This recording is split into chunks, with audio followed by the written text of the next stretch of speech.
No, absolutely. But let's stick with football and let's travel back down. Let's get back on the pike and head east on I-90 back into Boston. And let's talk about now the Patriots' big win over the Browns in this past Sunday's game. This was for the Patriots. This was the first game that I think they kind of put it all together. Offense, defense, special teams.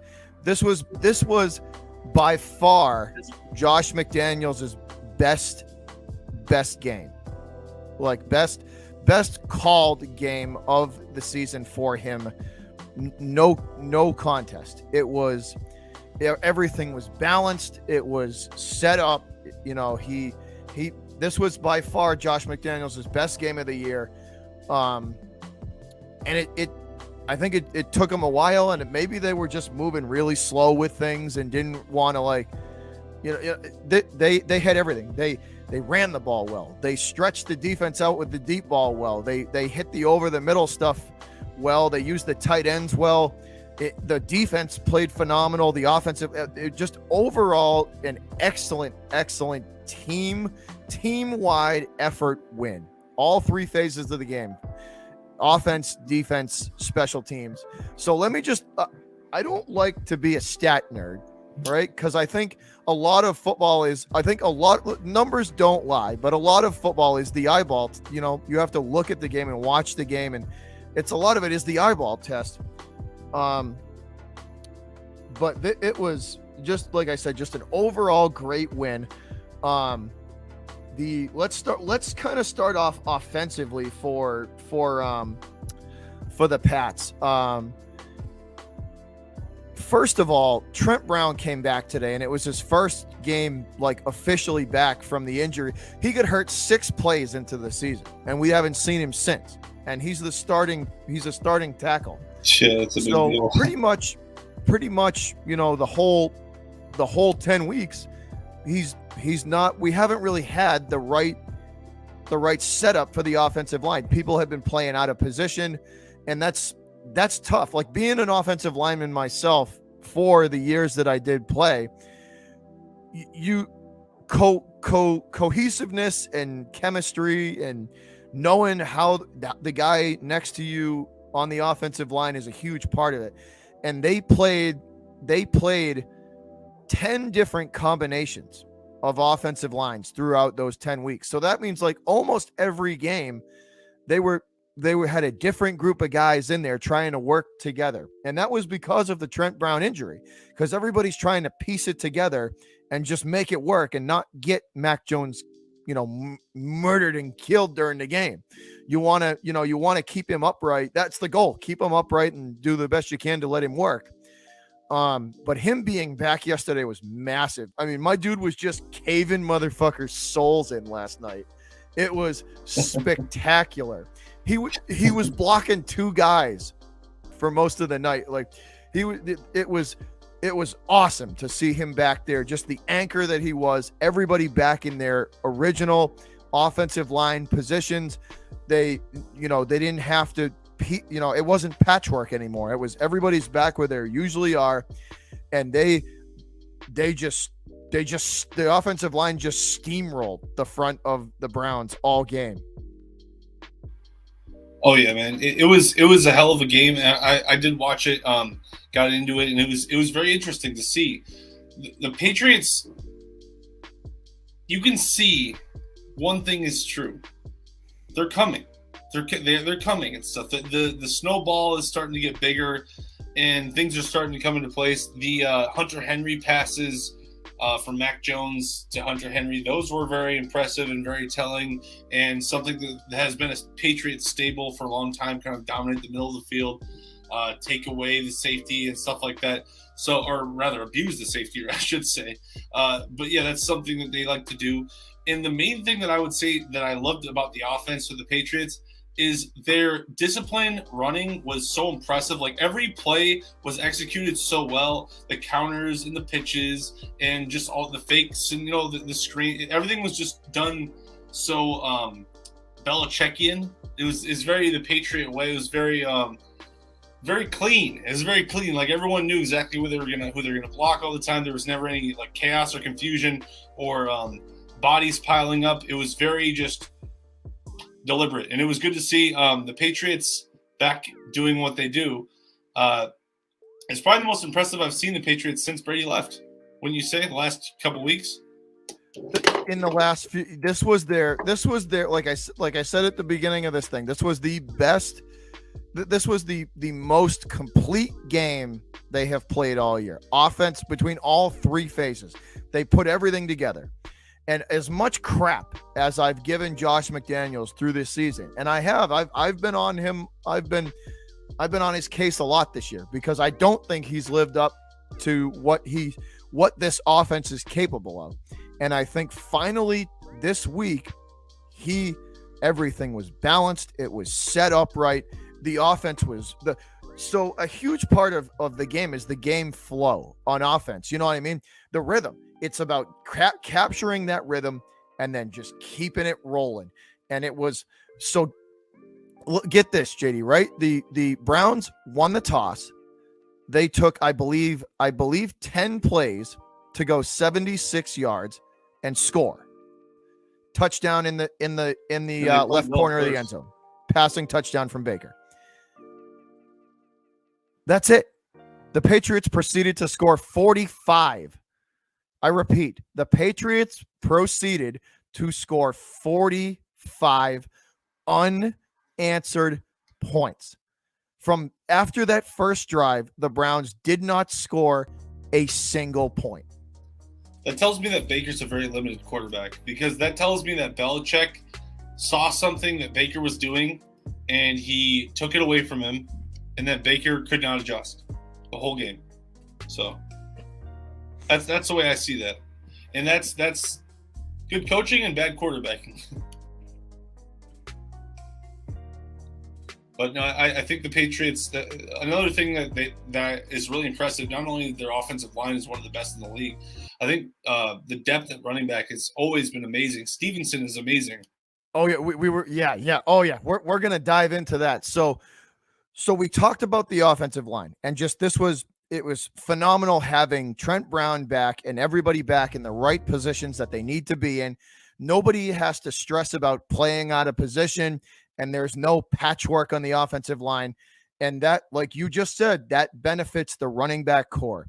Brandon Bolden, Ramondre Stevenson in particular, the young rookie, 24 carries, 114 yards, and 2 touchdowns. And that dude was running angry. He runs. He's a miniature LeGarrette Blount, just that angry running style, not afraid to lower the shoulder, lower the helmet, lay the boom on someone, and just run through people. He's not afraid of contact. He'll always fall forward for the extra yard. And another thing I think that I didn't even realize that he's actually really good on the passing, on the catching passes out of the backfield too. The wheel routes for him have been phenomenal the last couple of games, and he's just proving to be a very good all around back and a serious weapon for them in that offense.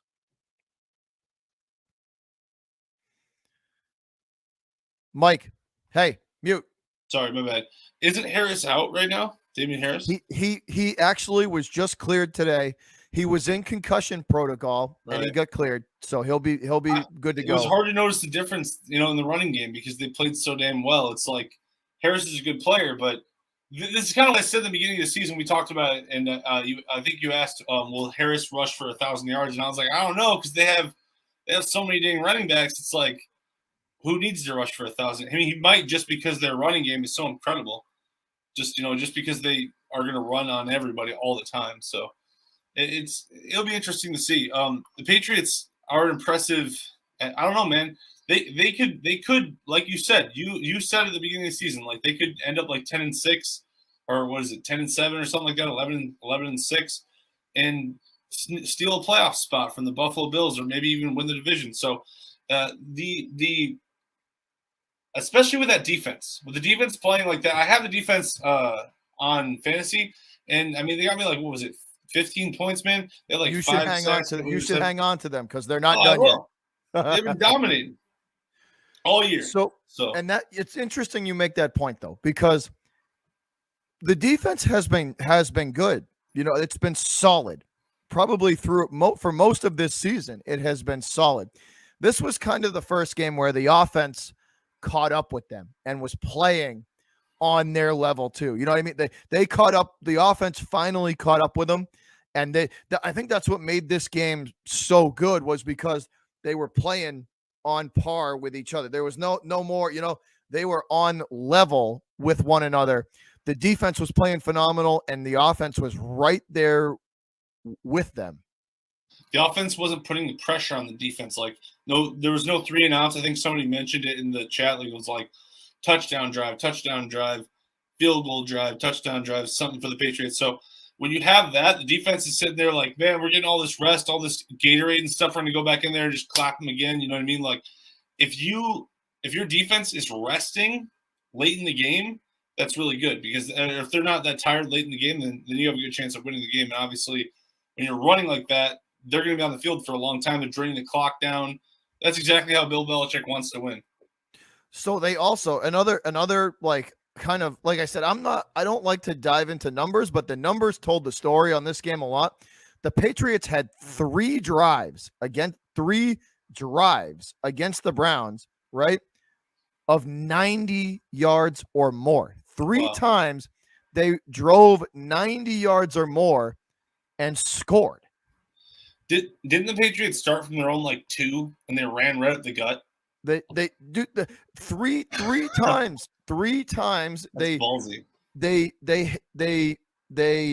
started or had to drive. Excuse me. They had to drive 90 plus yards to get in the end zone, and all 3 times were successful.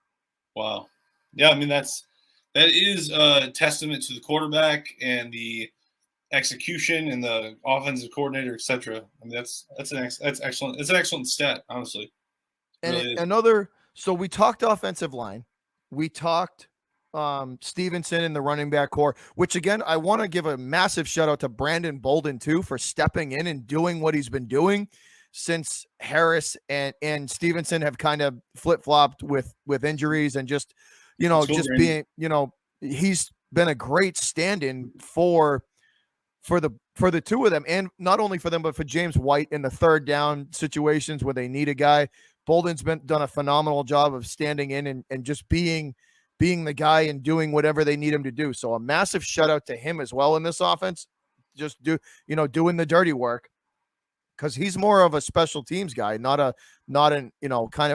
offensive weapon. He's used to playing, he's a special teams specialist. He's phenomenal on special teams, and he's proven that he could still do what it needs to, do what needs to be done on offense too, which was great.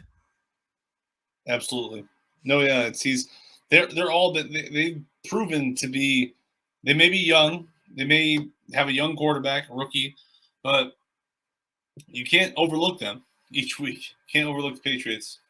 So let's dive into the quarterback. Our quarterback, Patriots Nation's quarterback, Mac Jones. The young kid is in my opinion, in the running for offensive rookie of the year. Another really solid day from the kid. 19 of 23, only missed 4 throws on the afternoon, 198 yards in the air, and 3 touchdowns, 2 of which went to the guy that I want to talk about next, Hunter Henry. The Mac Jones Hunter Henry connection gets better and better, and that chemistry gets better and better every week. This organization went from Bledsoe to Ben Coates, Brady to Gronk, and now Mac Jones to Hunter Henry. Wow. That's formula. That's something else right there. I mean, yeah, that's it's hard to lose when you have one of the best tight ends in the league. I mean, or not? It's not that it's hard to lose, but it's nice to have a safety blanket for your young quarterback. That's for sure. It's important, and I think that's one of the reasons. I think that Belichick has a lot of reasons for doing the things he did, and I think I've expressed this on and off podcast that I think that he sabotaged Tom Brady because I think Tom Brady loves having tight ends and he loves having middle of the field slot receivers, and he gave him none for like 3 years. And Tom Brady still went and won a Super Bowl, even though he had none, except for Gronk. But he had no one else besides Gronk. And I think that he sabotaged him because he wanted to move on. And this is why he wanted to move on because he wanted to play like this. He wanted to play like he's playing right now, like they've been playing for the last 2 weeks. They wanted to run the ball.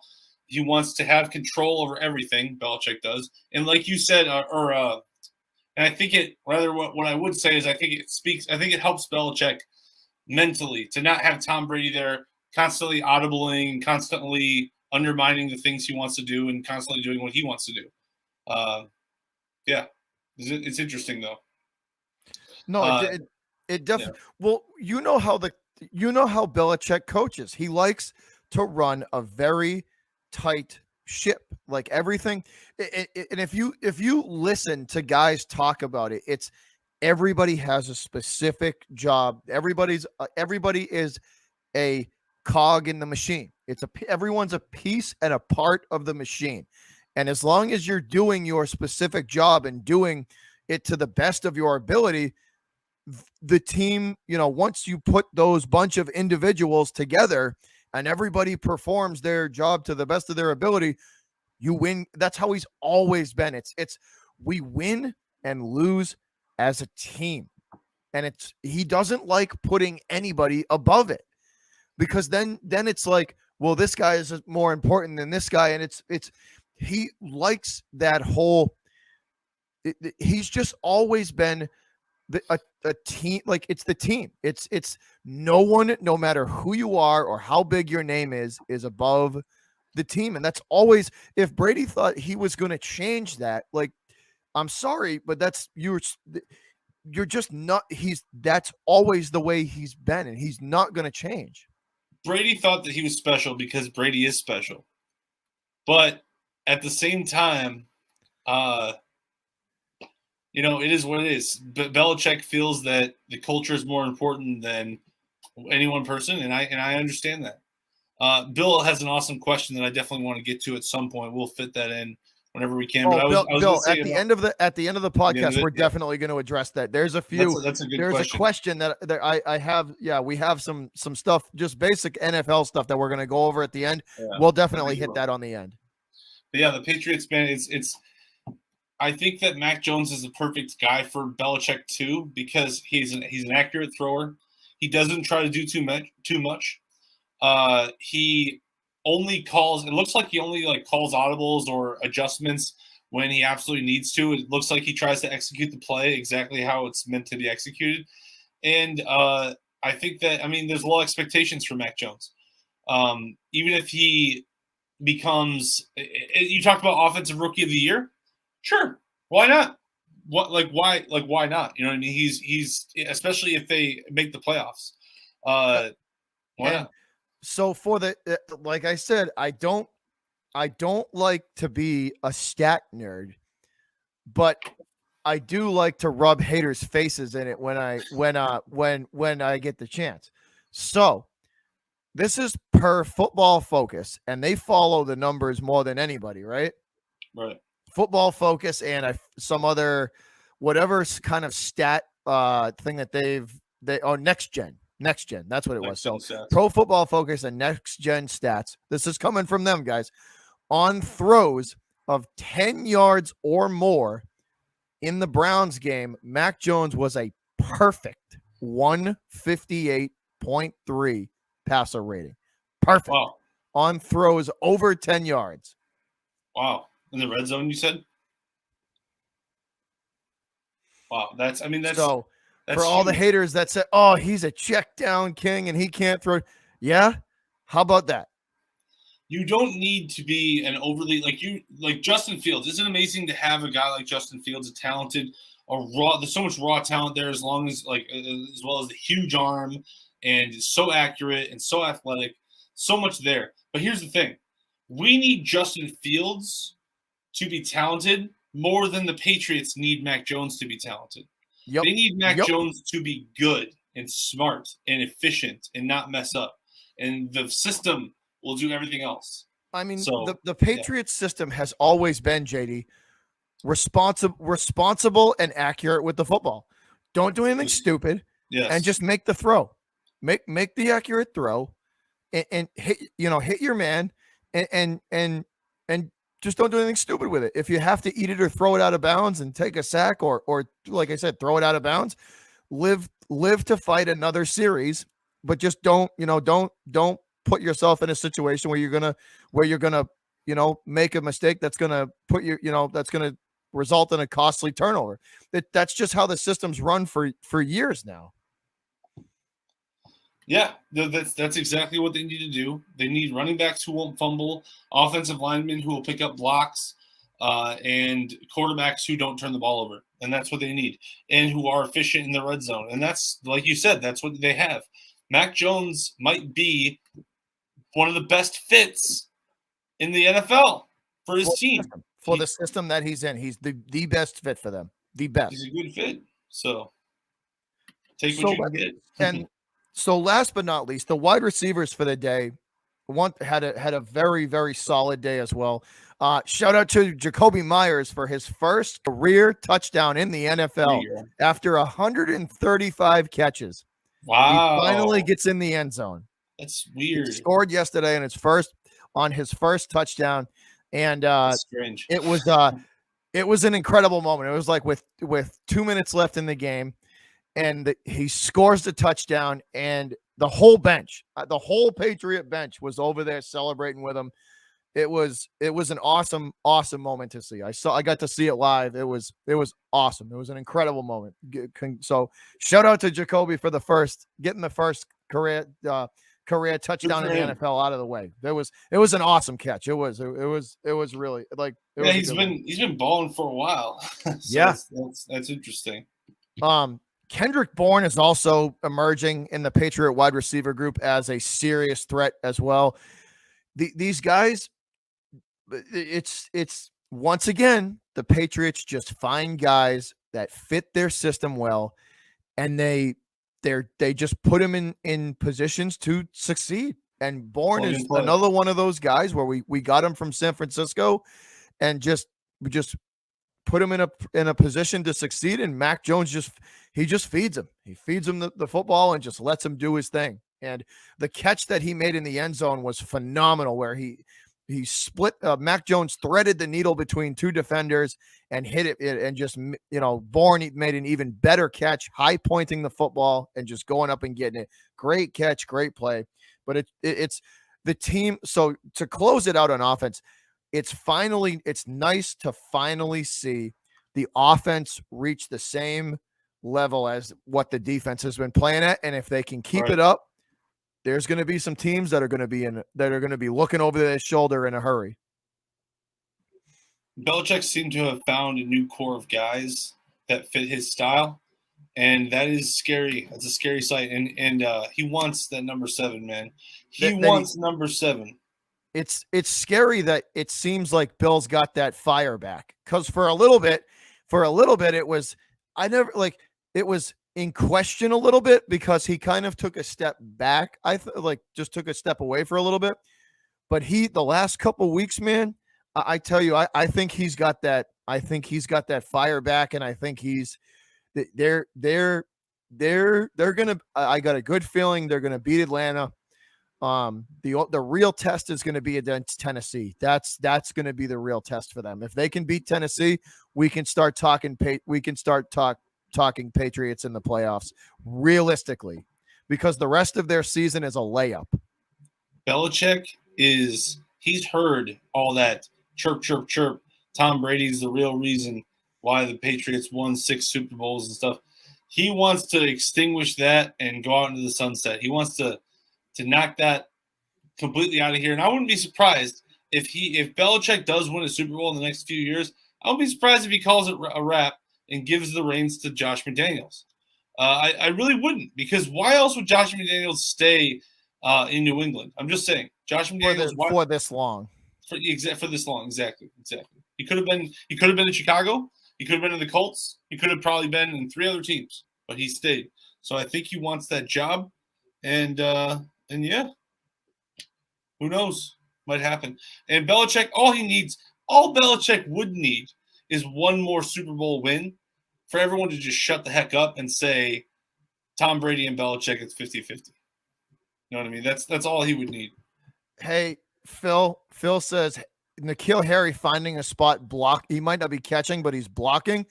He caved Myles Garrett's soul in on one block off tackle, and it was spectacular. It's in the highlights. You should go watch it. It's hilarious. That's awesome. He absolutely caved his soul in. There was nothing left. Done. So let's kind of switch over now to the other side of the football, which we know has been playing well the last couple of weeks, was the defense. And Bill hit a home run on a few of the picks in the draft this year. Mac Jones being one on the offensive side of the football. Ramondre Stevenson also a home run. On the defensive side, he didn't do too bad either. Christian Barmore on the D-line has been phenomenal for them. Again, having himself a very, very solid game on the D-line. The defensive front in general this game was absolutely getting after it. They were getting after it, man. They made Baker and Baker's backup there. I forget his name, but because Baker was hurt at the end of the game. But they made Baker's and pretty much all of the Cleveland's quarterback core there miserable. The whole game, they were miserable. They were running for their life. Yes, they blitzed. It didn't seem like they blitzed a lot. Yeah. They just blitzed in good spots. But the major point is the D-line again just absolutely showing up to play. A major shout out to them. That they had the defensive line and the D ends had a phenomenal game. So first and foremost that. And the secondary does their job. I mean, it's a great unit, and they didn't. That's the thing. Everyone thought that darn, I forgot his name. That cornerback that they just cut. JC. Wait. Gilmore. Gilmore. Yeah, thank you. Gilmore. Yeah, everyone thought he was going to anchor that defense, and he was going to be that go-to cornerback. But seems like the younger they go, the better they are. So, I mean, if you're the Patriots, just keep on doubling down on your young guys and see what happens. And maybe in a few years, you'll find yourself in the playoff hunt. I mean, but like you had said it on prior episodes too, that even though they lost Gilmore, you still thought that they were going to be just fine. Dude, it literally took 3 weeks for Bill to straighten that out. They lost Gilmore, and it took them under a month to get that core, straightened out and get things. And then, dude, like JC Jack, the young kid, even like the young kids like Bryant and Duggar and Phillips and all these, you had said, and you had said that Bill Belichick is a cornerbacks guru, and yes. he's got that defensive back core performing. I never worry about Belichick's secondary. That's never been his issue. The issue has always been, can the linebackers and pass rush be good enough to be a good defense? But the secondary has never been an issue with Bill Belichick. I've never heard of, Bill Belichick's secondary is crappy. I've never heard of that. I've heard the offensive line is struggling. I've heard they can't really find a good running back. I've heard they can't draft a good receiver. And I've heard some struggles in the pass rush. But I've never heard Bill Belichick ever have quarterback problems. And that's the thing. He was the coach, and he talked about it. He was the coach with the Giants when they had what's his face, LT, when they had Lawrence Taylor, and that secondary would give Taylor time to do whatever he did, and it was a good time. It was very good. So yeah, Belichick, he knows what he's doing. I don't worry about Belichick's defense. He definitely knows what he's doing. No, absolutely, dude. 1,000%. So the secondary, like you just hit on it, the secondary was once again was great. They were great. They were phenomenal as per usual. They had a very very solid game. Um, Now the surprise for me was that the as of the last couple of weeks now, probably 3 weeks in running now, Van Noy, Bentley, Hightower, um, and the rest of the linebacking core have really stepped it up. The Browns game, they definitely stepped it up. Kyle Van Noy made two very very good defensive plays in the passing game, um, in the Browns game, and then the game prior, he also made three very good coverage plays as well.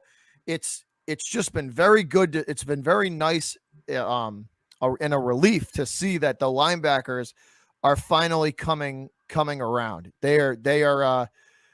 It's taken them a while, I think, to get back on track, but they are definitely playing with much improvement. Yeah, no doubt. And the Patriots are scary, man. They could win out. That's the thing. They could straight up win out. And I don't know if they will, but their schedule There's isn't. two teams that could challenge them. The Bills are one, and the Yes, Titans are one. And we play Buffalo. We still have to play Buffalo twice. but you This have a chance in both of those games, which is oh yeah. Oh yeah. Yeah. Tennessee's the only team on this schedule right now, the remainder of the schedule, that could actually present a realistic problem. and As they're of missing their late, best player. Their best as of player late, hurt. I have no faith in Buffalo. No, after the way they crapped the bed against the Jags, they're like, until the Bills prove me They're wrong and inconsistent. at least get to the Super Bowl, I'm not. I'm sorry, but I'm just not going to have that high faith in them. Honestly, this is what I would say. If Belichick can bring a rookie quarterback to the playoffs in that division, he's already validated himself, in my opinion. And he doesn't. I mean, he has already validated himself. He could quit. He'd already be the greatest coach of all time.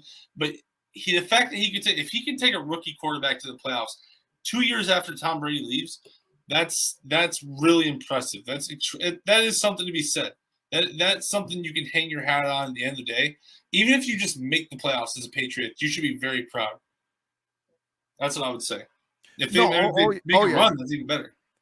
I was ready for a 9 to 10 win season this year. That's what I was expecting. And if we win more than 10, if we win 10 You win games the or more division. with a rookie, that's, you know what I mean? With a rookie, if we win 10 games or more with a rookie, and Yeah, Mac and Jones continues to play the way he plays, I'll take this season and we can because guess what? that's what I'm saying. We're only going to get better. Yes, This team is yes, only going to get better from here on out. yes, Um, man. No, I but agree. that was the nice surprise for me, though, dude. The linebackers finally, because how many weeks have I been yelling and saying that they need to get better, and they're the weak point of this defense. Well, you're seeing what they need. You're seeing what they need, and Belichick probably feels the same way. He knows, and Patriots fans know what they need to win because Belichick's been doing the same type of thing for 20-something years. Like you even said it, Bledsoe and I forgot what the tight end, but then Brady and Gronk, Brady and Watson, even Brady and a few tight ends. So they have a formula: running the ball, efficient over the field throws, and then a really strong defense. You've seen it before, and you know when it's not there, and you know when it is there. So the Patriots fans, they have high expectations. Belichick has high expectations. Any more success that Belichick gets without Tom Brady will be highlighted. It will be highlighted in history. It is important, and I mean he's already the best, but you're kind of just like proving it even further. You know what I mean? All of this is. It's very interesting. Yeah, I think they will make the playoffs actually, after what I've seen. there's a legitimate shot, dude. I think they realistically do have a High shot to chance. make it. I think they We'll do. give them 60% chance, maybe 70% chance to make the playoffs this year, which is Yeah. pretty high for a rookie quarterback. I mean, 6-2 down the stretch for them is Very more than doable. More than Yeah. doable. And that'd be a nice playoff spot. You might even get a high seed. You might even get a bye week. It's possible. And So Phil said it perfectly. It's this team right now, and the way Bill has them, you just one game at a time. give it time. Every 1-0. On to We're looking to Cincinnati. go. We're looking to go 1-0 every week, 1-0 every Sunday. That's it. And that's how he's kind of always been. And it's especially with the young core. That's, you know what I mean, especially with a young core. Like, you can't tell me Bill didn't look at this team in the offseason and say that they were old and slow in some spots and needed to get better. Yes, yeah, he I'm sure he did. I guarantee he did. Belichick is always looking to move on. Any chance he gets to move on, he will take it. Sometimes he'll force a chance to move on, even when other people don't want it. So Belichick, I think that there's a lot to build off of from this year. Even if the Patriots flame out and go let's say they go 5-6 or something like that, or 4 no, it wouldn't be that many.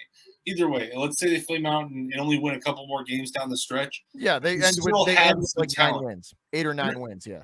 Even if you lose almost every game that you have, only win like 1 or 2 games, you're not going to blame Mac Jones. You're not going to blame a lot of these guys. It'll probably be due to injuries. So I think the Patriots have a lot to build off of, but I think that this year they have a chance. If they make the playoffs, dude, anything is possible. When you have 3 running backs, you could win the whole damn thing with Mac Jones. He has the poise to do that, and I think it is interesting. It is interesting to think about. They could be the first team. If Belichick did that, the conversation is over. Like, Belichick is without a doubt the greatest. So I've started putting money away for the Super Bowl ticket just in case. It's not a bad idea. It's not a bad idea. I mean, maybe a little bit, just a little bit at a time. Just slide it into a little separate. Yeah, like this stays over here for just in case we mess around and get there. Huh? Is it down in Phoenix? It is in SoFi Stadium in California. Oh, it's in California. Okay. I don't know where it's in LA this year, I believe. So yeah, the new stadium, SoFi. Have fun in LA. Oh man. Me in Los Angeles, I don't know how well that's gonna go. That might be like a little 1 or 2 day deal.